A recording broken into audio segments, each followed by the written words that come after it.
rib cage, make sure they have masks for their hip area, their bottom area. Also make sure that their feet are long enough. They need to be like the same length as your forearm. If your person doesn't have a foot, you can always add one on. You just take the foil, crumble it up and around to mold it and press it on, and you can always add more by adding more tape, okay? So once you figure out that you have everything and make sure that yours has a neck, the next thing is you need to make sure you have a way for your person to stand up. Some of y'all may have your sculptures that already have a little wire hanging out for them to stand up, but some of yours you'll need to add one. So I'll show you how to do that. That's what you need to do before you add skin, okay? So how we're gonna do this is we're gonna have a little wooden block that we'll drill a hole in that's the same size as this wire. Then wherever your wire is coming out of your person, that will go into the block and it'll hold your person. Okay, so you want to figure out what part of your person is going to be closest to the ground. So like if this girl was flying through the air, I might have to wrap one around her waist. But if she was like falling, maybe I'd have one wrapping around her hand. If she's like jumping on her tiptoes, maybe I'd have one that goes off her toes. Okay, so let me show you how to do that. Let me take this one real fast. Oh, well, that's good, that's good. I should probably cut myself, it's okay. All right, you should probably use pliers to undo wire. Okay, we're just gonna pretend that arm is back there. So, in order to, gross. Okay, sorry, I keep getting distracted. Can you tear me a piece of tape, please?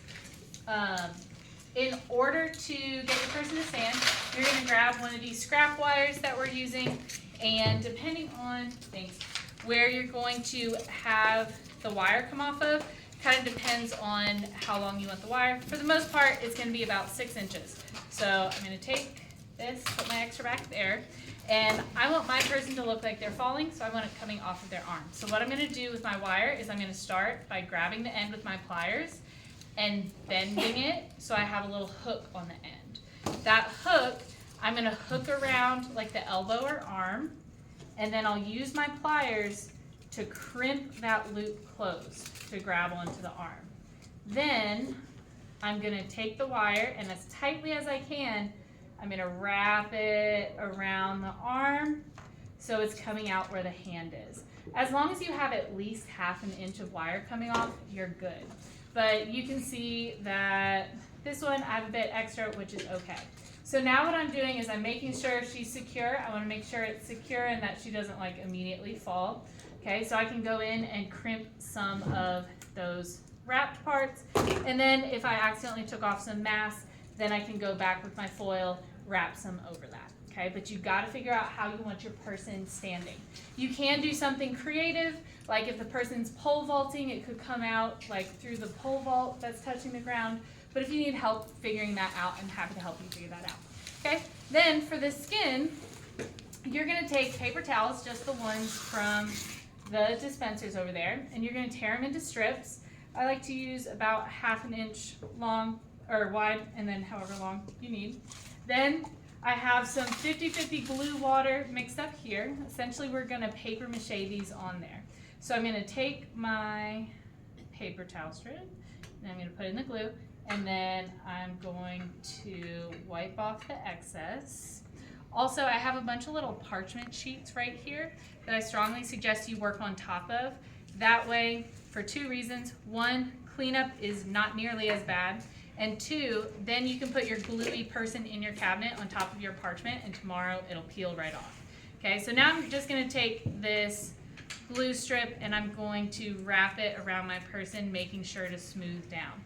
Sometimes this doesn't like to stick to foil, but it will stick to itself pretty well. You want to get this as close to your sculpture as possible and make sure you smooth down all the ends. Okay, one common mistake is that people just kind of do. Okay, that's good enough. And then just kind of slap it on there. Okay, like that. And what happens is, while this is nice and squishy now, okay, once it dries, it's pretty hard, okay? So we wanna make sure that all those loose ends are smoothed down and we don't like crumple it up. Try to make it as smooth as possible. So you wanna cover the whole person with stuff like this. Okay, so tomorrow I'll show you how to start adding clothes and accessories and stuff like that. But your goal for today, if you have not finished the mask yet, is to finish the mask and then start adding the skin. Okay, questions?